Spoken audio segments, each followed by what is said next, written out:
Hi friends, നമുക്ക് ചക്കക്കുരു തോരനായാലോ? ചക്കക്കുരു ഇതേപോലെ കീറിയെടുക്കുക. 2 വലിയ മുരിങ്ങയ്ക്കയും അതുപോലെ കീറിയെടുക്കുക. ചുവട് അല്പം കട്ടിയുള്ള പാത്രത്തിൽ ആദ്യം ചക്കക്കുരു വയ്ക്കുക. അതിനുശേഷം ഈ മുരിങ്ങയ്ക്ക ഇതേപോലെ നിരത്തി അല്പം ഉപ്പും കൂടി ചേർത്തിട്ട് 5 മിനിറ്റ് വെന്താൽ മതി. അതാ നന്നായിട്ട് വെന്തിട്ടുണ്ട്. ചക്കക്കുരുവൊക്കെ നന്നായിട്ട് വെന്തിട്ടുണ്ട് കണ്ടോ. അപ്പോൾ ഇനി നമുക്ക് ഇതിന് വേണ്ട അരപ്പ് തയ്യാറാക്കാം. അതിന് വേണ്ടിയിട്ട്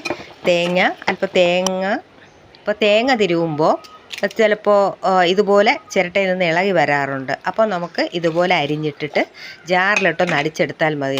കണ്ടോ, തോരനും അവിയലിനൊക്കെ ഇത് നമുക്ക് ഉപയോഗിക്കാം. അപ്പോൾ ഇതിലേക്ക് കുറച്ച് മുളക് പൊടി, കുറച്ച് മഞ്ഞൾപ്പൊടി, കുറച്ച് കുരുമുളക് പൊടി, ജീരകം, വെളുത്തുള്ളി. അപ്പോൾ ഈ ചക്കയുടെ വിഭവങ്ങൾ തയ്യാറാക്കുമ്പോൾ കുരുമുളക് ചേർക്കുന്നത് നല്ലതായിരിക്കും. അപ്പോൾ അത് ഒന്ന് ചതച്ചെടുത്താൽ മതിയാകും. കടുക് താളിച്ചിട്ട് അതിലേക്ക് ഈ അരപ്പും ഈ വേവിച്ച് വെച്ചിരിക്കുന്ന കൂട്ടും കൂടി ചേർത്തിട്ട് നന്നായിട്ടൊന്ന് ഇളക്കി കൊടുത്ത് ചൂടാകുമ്പോൾ നമുക്കെടുത്ത് ഉപയോഗിക്കാവുന്നതാണ്. അപ്പോൾ ചക്കക്കാലമാണ് വരുന്നത്. എല്ലാവരും ചക്ക ആഹാരത്തിൽ ചക്കയുടെ വിഭവങ്ങൾ ഉൾപ്പെടുത്താൻ ശ്രമിക്കുക. ചക്കയ്ക്ക് ഇപ്പോൾ ചക്കയെപ്പറ്റി പഠനങ്ങളൊക്കെ നടന്നു വരുന്നുണ്ട്. ഒത്തിരി ഗുണങ്ങൾ ഉണ്ടെന്നാണ് അറിയുന്നത്.